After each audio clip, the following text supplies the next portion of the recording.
September 11th, and we are coming to you live from the Rock Health and Wellness Studios in our right here in Lubbock, Texas.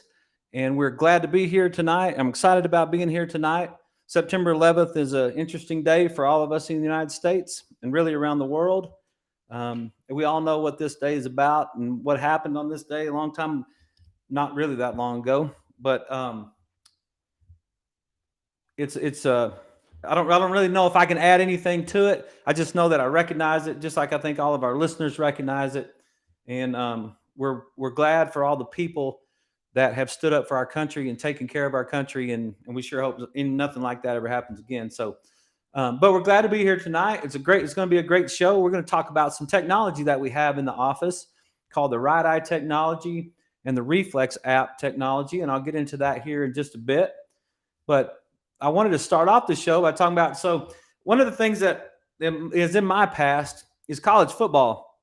I played quarterback here at Texas Tech in the early 90s. I coached college football for 6 years.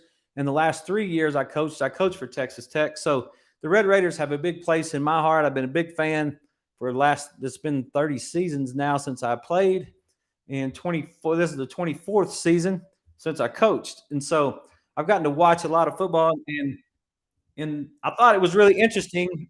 I know that this show goes out to everybody in the world, and not everybody in the world understands what goes on in Lubbock. So that's fine. You guys have your own teams out there. And the cool thing about what I think is cool about football is it's so honest. And the thing that I enjoy the most about it is the how you can tie it into health. And I was thinking about that after the game, and I was thinking about how that whole thing works, and how does this affect my brain, and what's happening in my brain, and what am I going to do about it? And so I thought I'd take just a minute at the beginning part of this show and just talk about that for a minute, because it's really interesting when reality and expectation don't match. And we're going to get into it here in just a little bit about exactly what that does to your brain.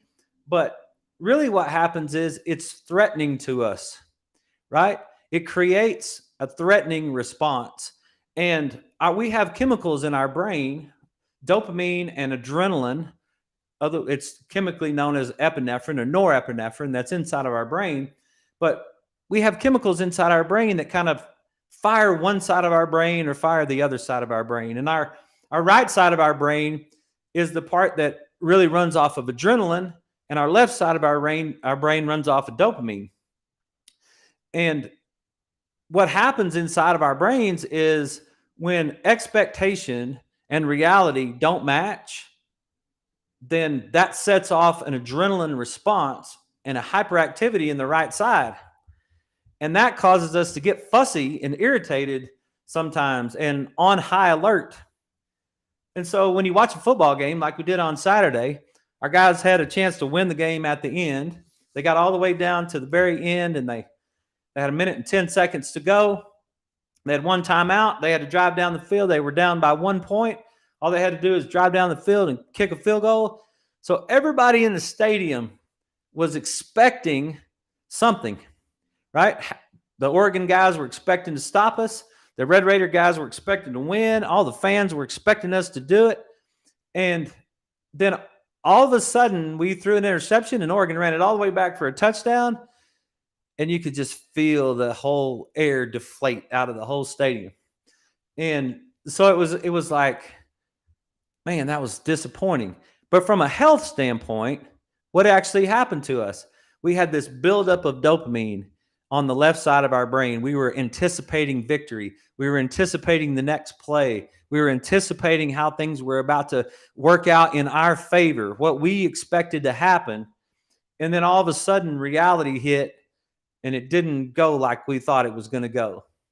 And what happened to us physically? Well, physically, we got fussy, might have said a cuss word. Everybody in the stadium was just like, oh, we didn't want to move. And it just deflated us, right? Well, that happens to us a lot. We have this expectation that's driving this dopamine.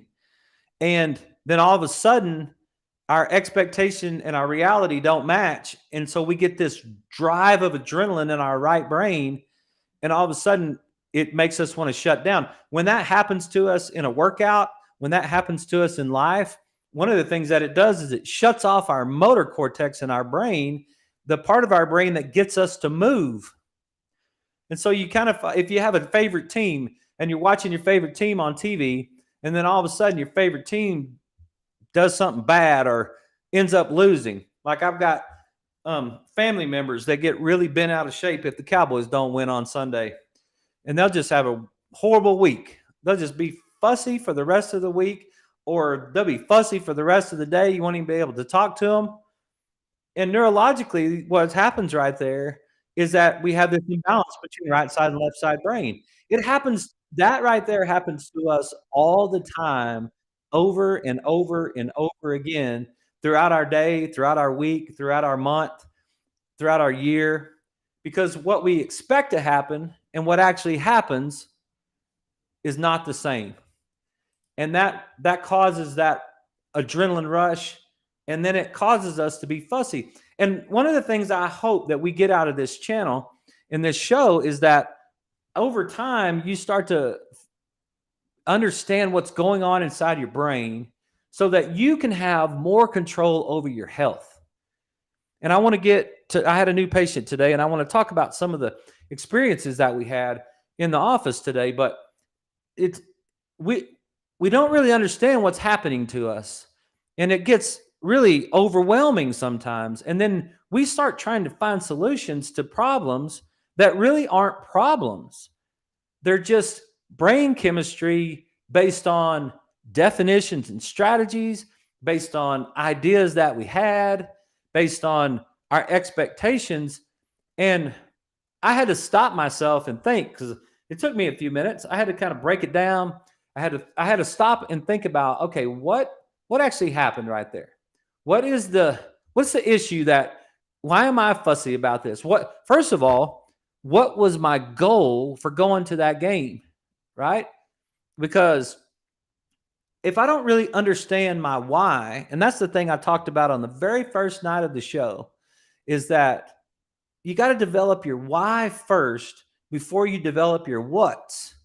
Because if you don't develop your why first, then you get all confused about your what's. And sometimes when I go to Texas Tech football games, that happens to me, because the reason I went is that one of the very top things on my value system, and I would say it's right there, is spirituality, and my family is on the top of my value system. I'd probably say my wife Leslie, I've made more decisions in my lifetime based on her being at the top of my value system than any other thing that I can think of. Where I went to college, how I live my life, the things that I do at work. Everybody's like, man, you're working too hard. I'm like, well, first of all, no, I'm not working too hard, but I know why I'm working hard. I'm working hard to try to provide for my wife and kids. I'm working hard to try to help my patients, right? Those are the things that are at the top of my value system. And so my daughter got a job at Texas Tech, and she works for Texas Tech, and she wants us to be involved in what's going on up there. And so we went to the tailgate, and we spent the entire day. I spent 10 hours up there this weekend at somewhere around Tech, either at the tailgate or in the football stadium.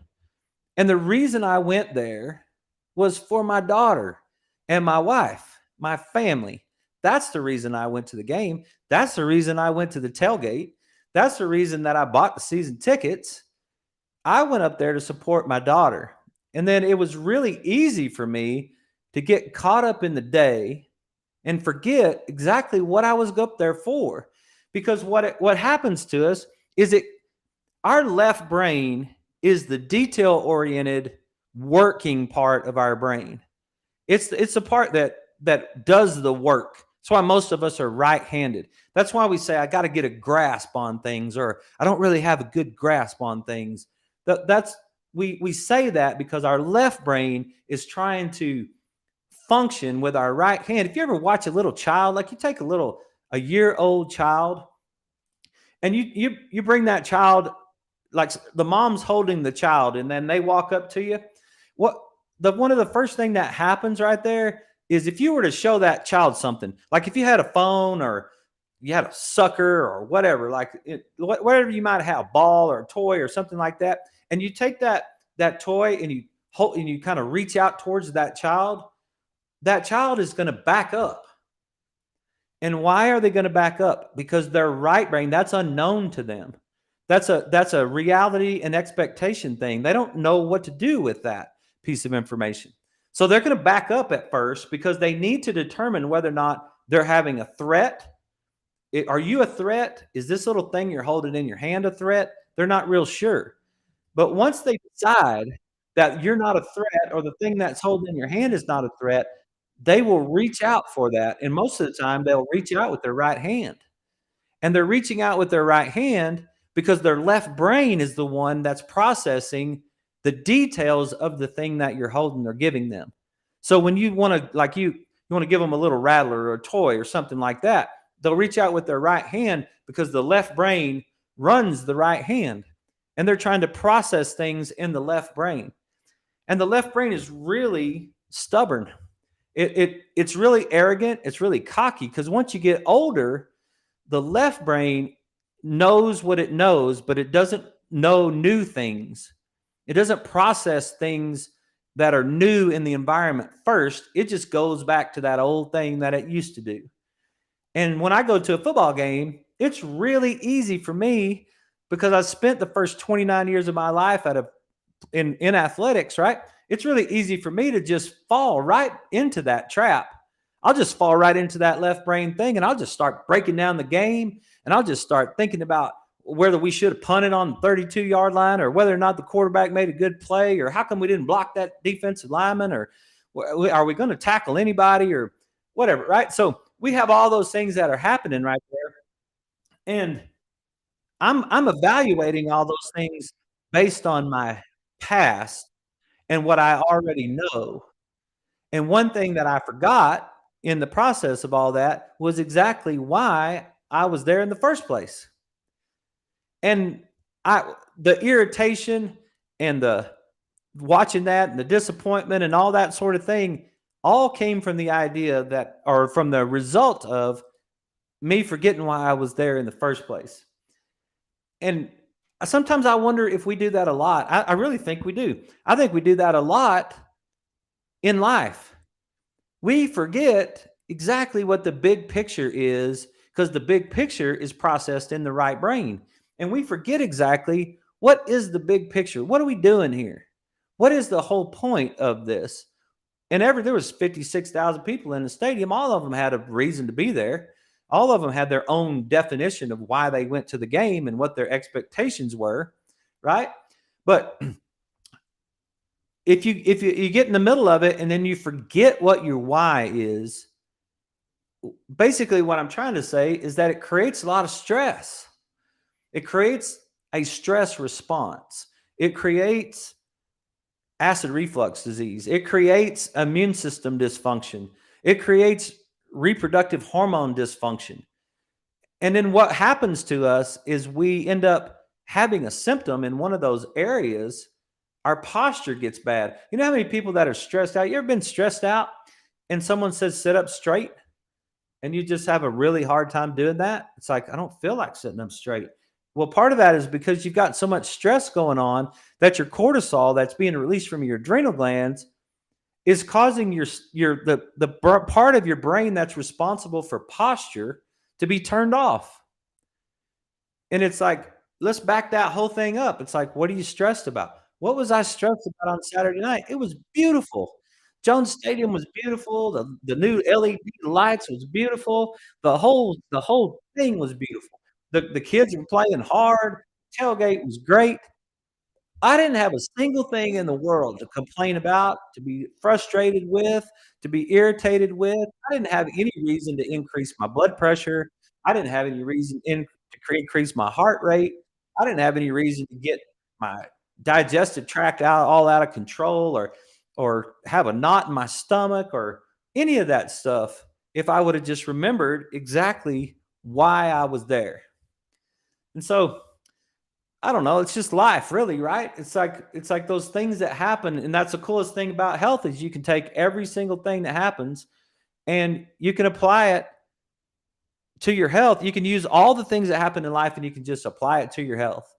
And I just think it's super cool when you do something like that because I can guarantee the next game I go to, I'll remember, or at least I'll try to do better remembering what exactly I went up there for. And what if I just walked every minute of my day remembering that? What if I just walk through life and every minute of life that I walk through, I just remembered exactly what my why is. How much stress could I decrease if I would just remember that? How much stress could you decrease if you could remember that? How many less negative things would go on? How would you age? What if you could age slower? What if you could live healthier? What if you could have clarity of thought? What if you could, because it's like one of the things that people do quite often is they eat out of emotion, right? You get super frustrated. Well, just give me a drink. I'll just take an alcoholic drink or just give me some pizza. We could have just ordered, it was late. We were all frustrated. We could have just ordered a pizza on the way home and just had a pizza at 11 o'clock. But we quit eating pizza. I hadn't had a piece of pizza in 18 months now, right? So we don't do that anymore in our house. It's just not something that's part of my life anymore. I lived a certain amount of my life. I like to say that it's better as a memory now. So I'm not going to do that. But I didn't get home and eat a bowl of ice cream when I got home. And before the game, when I went to the tailgate and I got to see some of my old teammates and I got to see some of the guys that played at Tech and some of that 1973 team, I got to meet some of those guys that had been around for a long time. Like the social aspect is what this whole thing is about, right? Like that's the reason that we study so hard, the reason we do this show, the reason that we try to figure out what's the best thing to eat and what kind of exercise we ought to have. All of those things that we're doing, in my opinion, is to live a great life, right? That's what we're trying to accomplish. We're trying to live the most awesome life that we can possibly live. And what I've figured out is that pizza doesn't have a place in there anymore. Like ice cream is like, dude, that's just messing up my life. And I know that sounds crazy because if you would have said that to me 2 years ago or 3 years ago or 10 years ago, I would have been, dude, you're crazy. What are you talking about? I don't even understand what you're talking about. You're insane. But no, I'm not. I've gotten to a point now where it's like, look, man, that's that's not necessary. So when I went to the tailgate, I got to see my friends, my old teammates. I got to meet new people. I got to be involved with all this stuff. But when it came time to eat the buffet, I skipped the cookie. I skipped the biscuit or the roll that was with it. I just ate some meat and just a little bit of the beans that they had, and that's all I had. I drank iced tea and water. I didn't need any vodka. I didn't need a beer. I didn't need that to have a great social time. I didn't need that to have that stuff because what's it going to do to me? It's going to mess up my brain. It's going to mess up my liver. It's going to increase inflammation. And I know I sound weird, and I know that it's not popular information to a lot of people out there, but I'm just telling you that at some point in life, it's okay to just let that stuff go. And it's like you just turn around and you just start moving forward, and you just like, man, how good can I make my life from this point forward? How good can I make my family's life from this point forward? And then you get to have all that fun and do all that stuff and live your life full speed, and you don't have to worry about messing up because you're not gonna mess up. You don't have to worry about any of that stuff, and you could just enjoy the moment. Now I just gotta remember that I'm not a coach anymore, and I'm not a player anymore, and the reason that I went up there is because 'cause I'm a dad and a husband. And that's what I was there for. And so I could just enjoy the whole process, appreciate everything, and move along. And maybe I'll try that in my day to all day today. And maybe I'll try that in my day tomorrow to remember, hey, what is this all about? What am I trying to accomplish today? What is my why? And then all those things that are not related to my why, I don't get all bent out of shape about, right? I'm just trying to make sure that I'm the best me today that I can be. And if I just keep my eyes focused on that, it has a direct relationship to my health. It will help my heart be better. It will help my digestive system be better. It will help my bone density be better. It'll help all the hormones in my body function better. It will help my sleep better.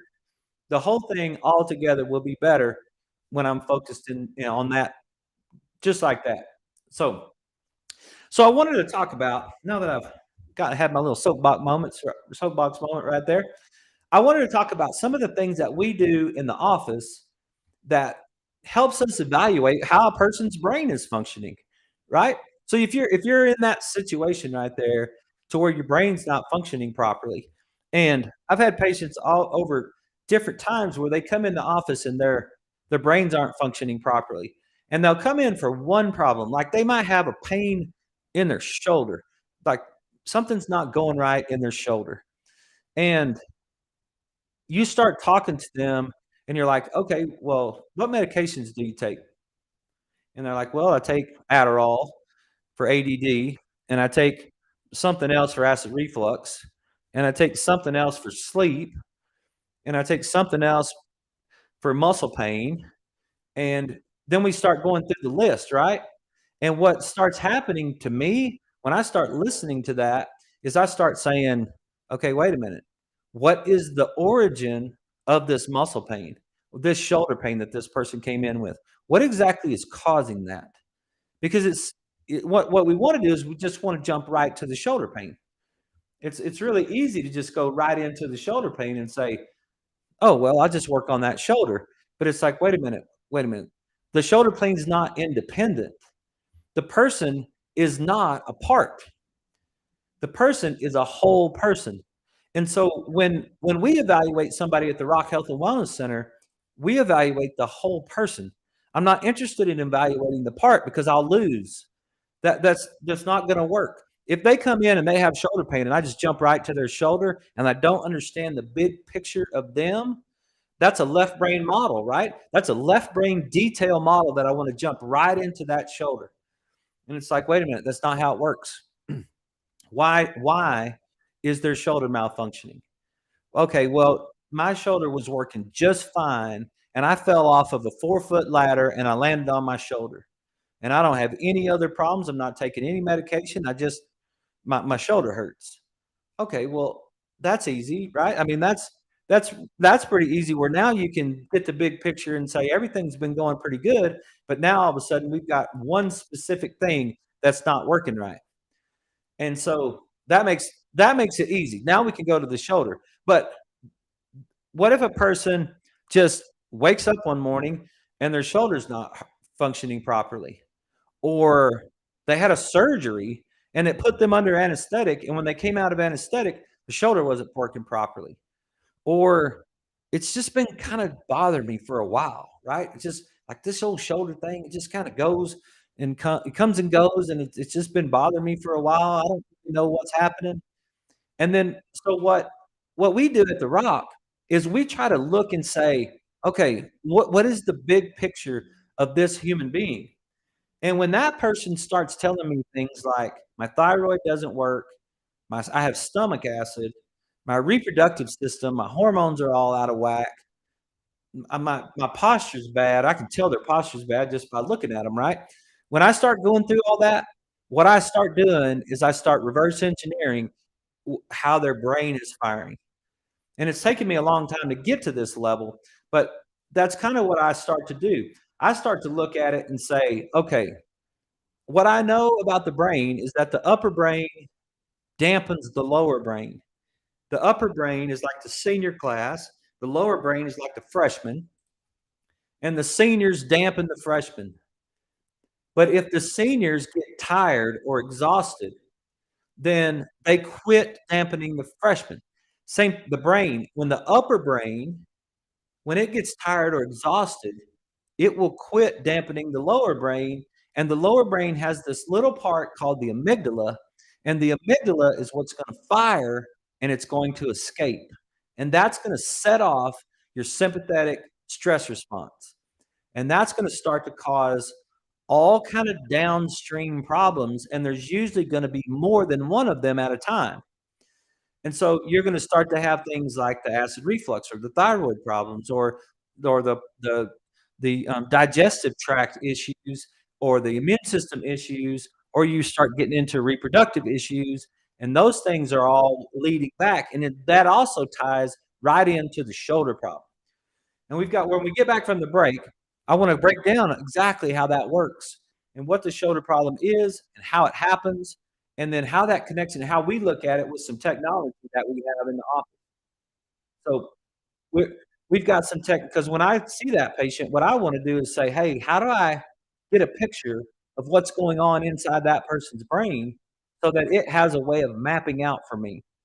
So I can kind of tell exactly how that person needs to be treated and what we need to do to help them to get to get rid of their subluxations, if you remember what that word is. So that's really what we're trying to accomplish is to make sure that that's happening properly. So we'll be back in just a few minutes, and just stay tuned, and we'll get into the right eye and the pupillary light reflex, which is called the reflex app.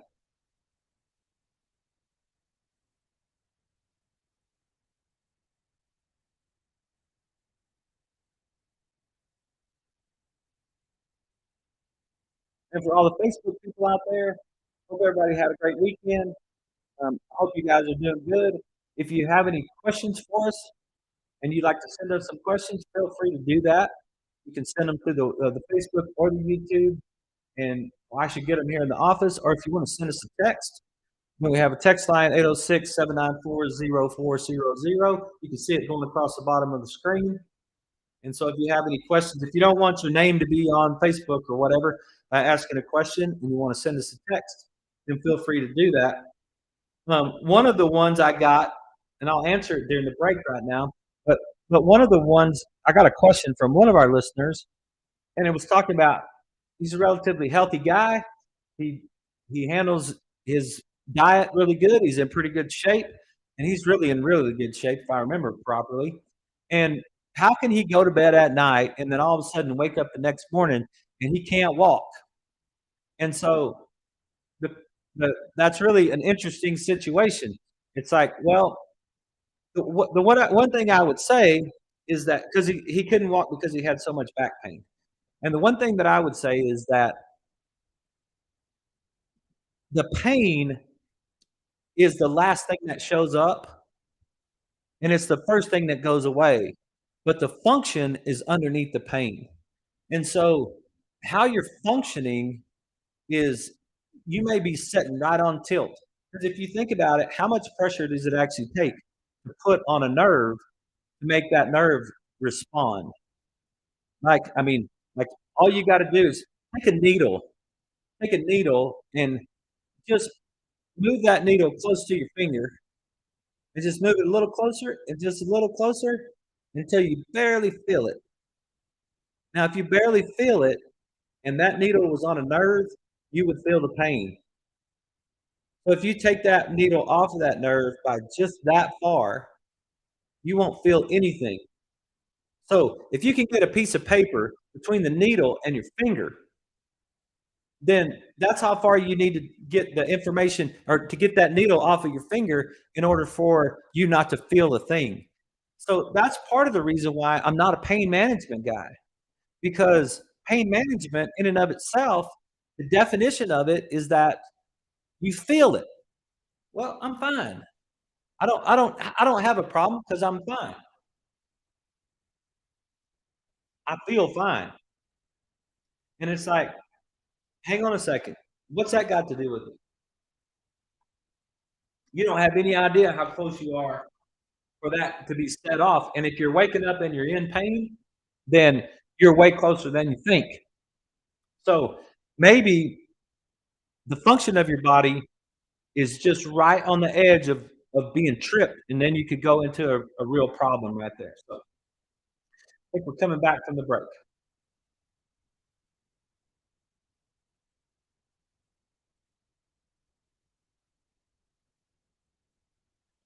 And we are back from the break. And this is Life with Jason Clemmons, DC.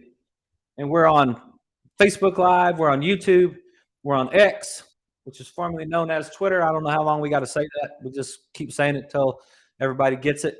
We're also on 98.7 Walk by Faith Radio, 1420 AM, Lubbock Christian Nation, 987radio.com, and the Live 365 app. And you can just you can just look up Walk by Faith Radio, and we're on all those stations. So, hey, if you got friends that are around the country and they want to listen to the show, share our stuff on Facebook or let them know about it. Like, say, hey, listen, there's some stuff that you can get if you're listening to the show on 98.7 and you want to come back to listen to it again.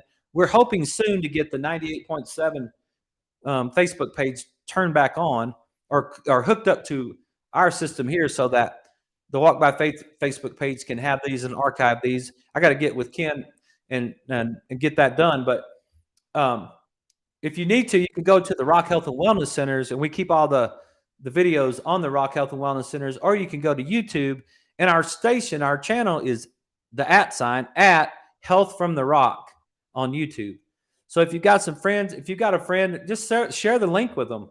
Like if you've got somebody that you want to know some of this information, just share the link with them and let them watch the show, because that's what this thing is all about, is to try to share this information with as many people as possible. So when a patient comes into us and they go through that process and they go through that information, that we take their history and I start asking them all those questions, then I really want to know. I want to know, is their brain working properly? Like, are they actually, is the information going up and to the right and over to the left? And is the upper brain dampening the lower brain? And, I have people all the time that they don't understand that. They do not understand the idea of up and to the right and over to the left. And I know that there's not many people that understand it, because it's relatively new to me too. And I've been studying it for a long time. And if I sit down with a bunch of colleagues, they wouldn't understand what I was talking about either. So what we try to do is evaluate what's going on in the brain. And we try to get some different technology in the office. And a lot of this stuff is I got to give a shout out to my friend, Dr. Joe Fraley in Ruidoso, New Mexico, who's going to be on the show tomorrow night. It's going to be an awesome show. And Joe's going to call in. We're going to talk about this, but we spent some time a couple of years ago together, and Joe kind of got on to me a little bit, and he's like, hey, Jason, you got to try harder. And he did it in his nice, loving Christian way, and I appreciate it. But he was right. And so one of the things that we did is we got some technology in the office that gave us an opportunity to kind of evaluate how is a person's brain functioning. And it's like, give us some relatively objective data to find out exactly how your brain is functioning. And so what we went out and got is we got the right eye technology and the reflex app. And those are two different things that we got. And the right eye technology is super cool. And so what we do with the right eye technology is it'll run you. It's a little computer screen, and you sit in front of it, and it runs you through a series of tests. And by going through those series of tests, you can actually see what is going on inside with the person's brain. So it's measuring what the eyes are doing. And the eyes, the component of the eyes has the way your eyes move is controlled by different parts of your brain. And so whenever you are when you're trying to see exactly how a person's brain is functioning, you can use this technology to kind of say, okay, the upper brain is divided into two different parts called the parietal lobe and the frontal lobe. And the parietal lobe, when it comes to the eyes, is responsible for smooth pursuit movements, like you're watching a bird fly across the sky. So if you're watching a bird fly across the sky, you're using the parietal lobe of your brain. And then if you're doing really quick eye movements that go back and forth, like if you're looking at one thing and then you're looking at another thing, and then you're looking at another thing and you're looking at another thing, kind of like if you were driving down Milwaukee on a busy afternoon in Lubbock, or if you're driving down a busy street, what would be happening right there is that your eyes would be going quickly from one thing to the next. You would be jumping all around. You'd be jumping from one thing to the next thing, and your eyes are looking quickly. So quick eye movements are controlled by the frontal lobes of the brain, and pursuits are controlled by the parietal lobes of the brain. And then the lower brain, the brain stem, is responsible for when you want to look right at something and you want to keep your eyes right on that one thing. And so we have this right eye technology is super cool because it allows us to measure the activity in each one of those areas of the brain. And so what we do is we have a patient go through a series of tests, and then they'll do a series of tests where they watch a little dot go around a screen. And so it'll go in a circle. So the first one, the dot goes in a circle. And when it does that, then the computer screen is taking 90 pictures a second of the eyeballs. And we can see whether or not a person is able to move their eyes in a circle properly. And you would be so surprised how many people cannot do that. They cannot move their eyes in a circle properly. It is really, really crazy. Some of these results that I've seen with the right eye technology, because it blew me away. There's just days I think I don't think this is working properly. Like I really don't think this right eye is working. But then when we look at the scores, it's working just fine. And so there's different areas. So first thing we do is we let them watch the dot as it goes in a circle. And then we watch the dot as it moves across the screen. And it goes from side to side across the screen. And you can see whether or not the person's eyes are moving the way they're supposed to. And then we get them to watch a dot that goes up and down. And the up and down is a different part of the way that the brain is moving, but the pursuit aspect of it still is the parietal lobe. And then we go and we get them to use quick eye movements going back and forth. And the quick eye movements is going to measure frontal lobe activity. And so we'll look at that frontal lobe and we'll say, hey, how's that functioning? And that'll give us a score. And then we'll do that from side to side, and we'll do it up and down. And both of those right there is going to give us a score. And then we'll have them look directly at one thing. And when we ask them to look right at one thing, we'll see whether or not their eyes hit the bullseye or they don't. And what we'll do is we'll get a score from all three of those tests, the pursuits, the saccades, and the fixations. And then we'll get an idea of overall how their brain is functioning. And there's just so many different ways that people like what we're looking for is a high score. We're looking for a 90 or better score in all of the areas. And what I typically see is I see low scores in the frontal lobes. The frontal lobe is almost always in the lower area from everybody around. It's really crazy because the frontal lobes are the last thing that develop, and they're the first thing that go away. And so the right eye technology is a really great tool for us to be able to determine whether or not a person is functioning properly just by looking at the way that their eyes are moving. And it's not a vision test. I'm not an eye doctor. I'm not doing a vision test. I'm simply doing a brain test using the eyes, because the eyes are an extension of the brain, and the muscles that move the eyes are driven by different parts, and the processes are driven by different parts of the brain. So the right eye technology is really cool, and it's part of what we do with every new patient that comes in the office. But there's also another component to the right eye technology, and it's the reading component. And so what we can do is we could take a patient and we can actually get them to read a paragraph. And this is super cool with lots of kids. And so with the kids, we can have them read a paragraph, and we can watch their eyes, how their eyes are moving across the screen.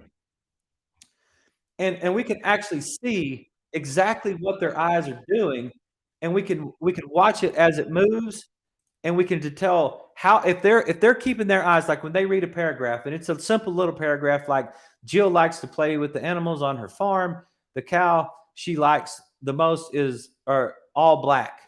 The one day she looked that cow, or she took that cow some milk. I'm trying to read it while it's moving across the screen. So there's like a little paragraph, and this is like a first grade level reading, and it will give us an idea of exactly where the eyes were going when they were trying to read the paragraph. And you may have a child that's been diagnosed with ADD or ADHD, and if you could bring that child in here and have them read that paragraph, and you could watch where their eyes are going all over the place, you might be amazed. They might not have a problem with ADD or ADHD.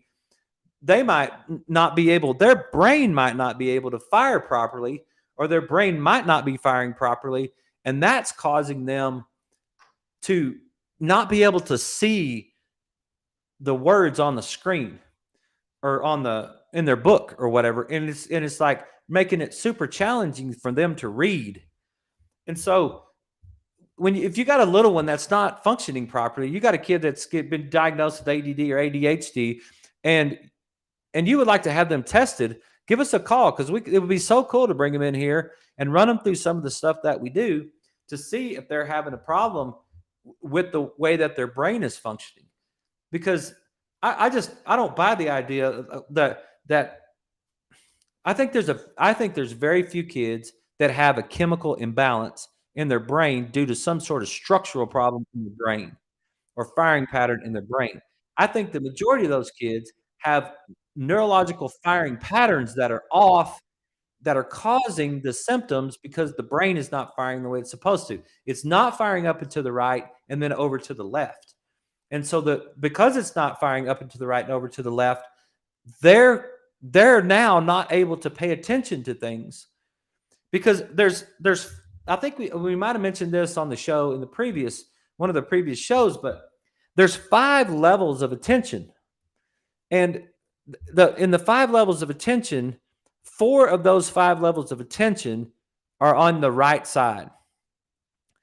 And that's, I know that sometimes this gets complicated, and I'll try to make it as simple as I possibly can. The right side of your brain deals with 4 of the 5, and the left side of your brain deals with focused attention. It's kind of like what Dr. McGilchrist says in The Master and His Emissary. He's like, the left brain is so that you can eat, and the right brain keeps you from getting eaten. So we've got one side of the brain that is focused on one thing, but the other side of the brain is looking at everything around us to make sure that we're not going to get attacked. And so of the 5 types of attention, we've got vigilance, sustained attention, and alertness. And that's what we call the intensity axis of attention. And then we've got focused attention and divided attention. And that's the selectivity axis of attention. And the divided attention is still on the right side of the brain. And so only the part of the brain that does focused attention is the left brain. And so if you got a kid that's having a really hard time with attention deficit disorder, or like I've had patients that come into the office and they're having problems. They're like, one of the things that they know that they have is ADD. Okay. So they tell me that they're on Adderall or something like that for ADD. And I'm like, okay. And then we go through the rest of it. And they talk about how their digestion's off. And then they talk about how their reproduction system doesn't function properly. And then they talk about how they've got this bad posture. And then while you're sitting there talking to them, they've got a head tilt in one direction or the other. That's pretty constant. So you could tell their posture's off. And you look at their shoulders, and their shoulders are rolled forward, right? So then what I start doing is I start asking them some deeper questions. I say, okay, so how was your upbringing? How are things at your house with your parents? And a lot of times they'll start to tell me that it wasn't good, and that maybe they were abused as a child, or maybe they were neglected as a child, or maybe they had some sort of trauma as a child, or whatever. And what has happened to that person is that they're stuck in that right brain, right? They didn't get the right side to left side transfer, and they're stuck up there in that right side. So they see tigers and alligators all day long. They're always looking for the threat, and they have this hyperactivity of this right side of their brain. And so when focused attention is supposed to take place on the left side, and they've got hyperactivity on the right side, and they don't have the transfer of information over to the left, they're not going to focus on anything. And the rest of us are going to say, well, that kid can't pay attention. And what I'm presenting for consideration is that kid's paying attention to tigers and alligators.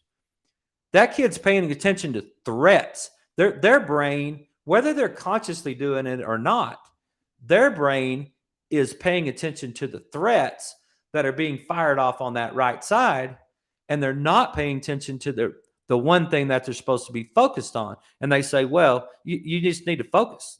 That kid can't focus. Well, if you start with the idea that kid has an innate intelligence, and that kid's not broken, and that if they're not focusing for a reason, then you start to study exactly why exactly that right side's not firing. And that's when it starts to come together for you. Now you start to see it and you say, hey, look, that right side's not firing properly. I'm not getting the information up and to the right and over to the left.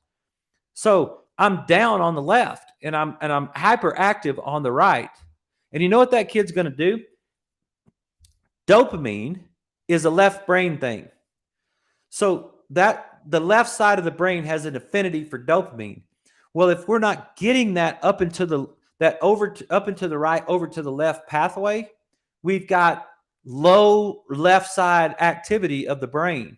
If we've got low left side activity of the brain, we're not getting that dopamine fix on the left side of the brain internally.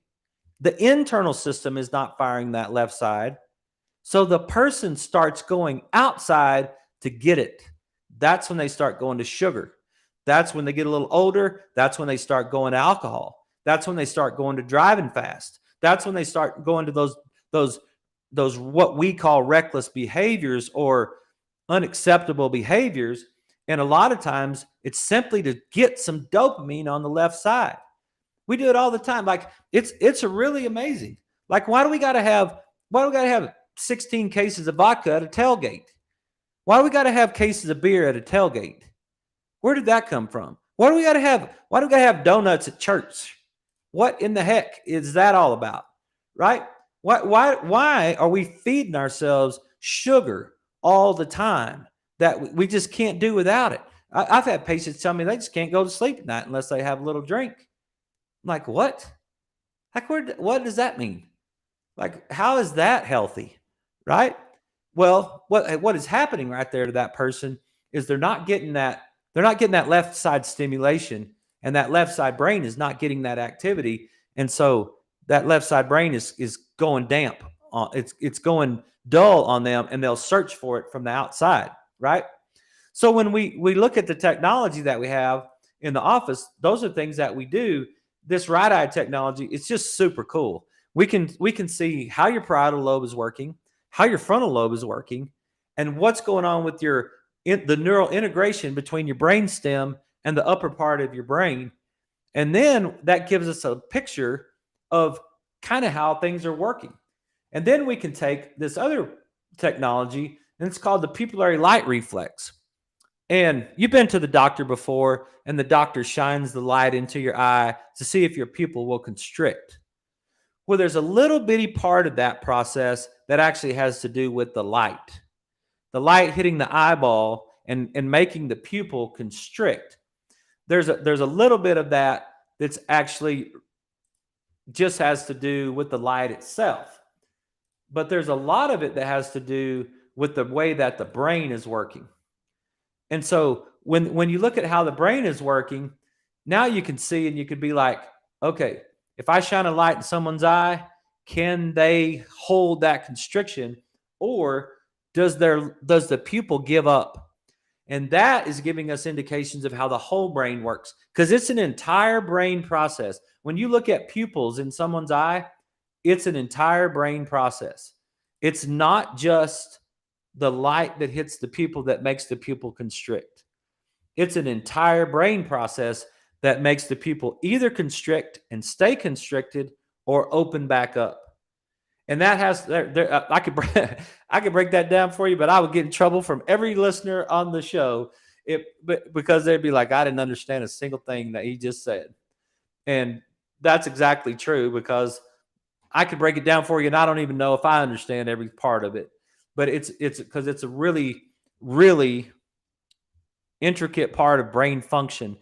The state of your brain, the state of attention, all those things go into that right there. So I'm not going to get into that too much, but I can just tell you that when you shine a light in someone's eye and their pupil constricts, it should be able to hold that constriction for about 5 seconds. If it gives up, then it's basically telling me that the whole system of the brain's not happy. It's not in a place of ease, and it kind of needs some attention. So what we'll do is we'll take that part of the brain, we'll take the pupillary light reflex, and we'll add it to the right eye technology, and then we'll take those two things and we'll add it to your history in your exam, and then we'll take that and we'll add it to your X-rays, and we'll see what your cervical curve looks like, and because you should have a curve in your neck, and if you don't have a curve in your neck, that could be messing up the way that your brain is functioning. And then if that's messing up the way that your brain is functioning, then you can start having all those downstream problems that happen secondary to your brain not functioning properly. And there's just not a whole lot of people there's not a whole lot of doctors that you go see that's going to break that down for you. And I promise you, the majority of the people that come in my office have no idea what they're about to get when they go through their exam. It happened again today. I asked the girl, "Do you have any other questions for me, or is there anything else that I need to know about you?" And she was she was like, "Well, I didn't even know you were going to ask me all these questions." Right? But the reason I ask all those questions is because what I'm really trying to do is get down to the real root cause of your problem. What is causing you not to be able to pay attention? What is causing your shoulder to hurt? It's not just, and you may not care. All you want me to do is fix your shoulder. I get that.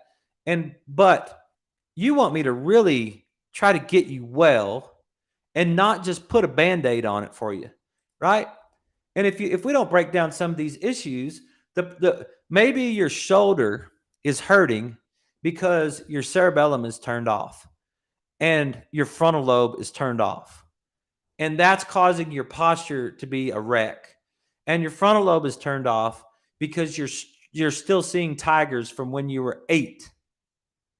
Like, the stress you had all the way back is causing problems all the way forward, right? And so on tomorrow night's show, I'm going to have my really good friend, Dr. Fraley, is going to be here with us. He's going to be calling in for Ruidoso. I checked all the call-in apparatuses and all the technology. I think we're going to be in good shape. If we don't, we'll adapt. And then on Wednesday night, we're going to break down the book, The Body Keeps the Score. And The Body Keeps the Score is a more in-depth breakdown of what happens when we have trauma and when we get stuck in a certain traumatic pattern. And so we're going to break down that book. It's really cool. It goes deeper into the up and to the right and over to the left. A person that's had trauma when they were young, they don't go over to the left. They just go up and to the right, and they get stuck in the lower brain, and that creates all kinds of havoc for them. And I'm going to do my best on Wednesday night to try to map that out for everybody. And then we're going to carry that over to our Thinking for Health class on Thursday night. And so the week is going to be awesome with the shows that we've got. If you guys have any questions, you want me to get to them, feel free to ask.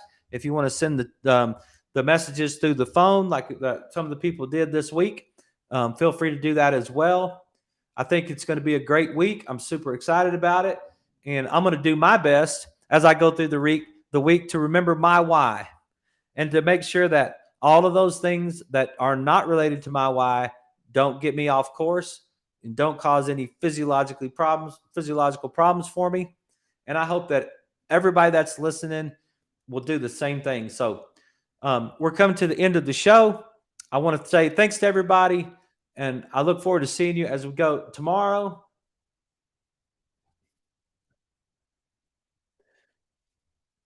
Whoops, right there. So I look forward to seeing you on tomorrow night's show. I hope that your week goes great. Anything I can do for you. If you want to be a patient at The Rock and you want to get evaluated, come on in. Call us at 806-794-0400, and we'll get you taken care of. You guys have a great night and enjoy the game.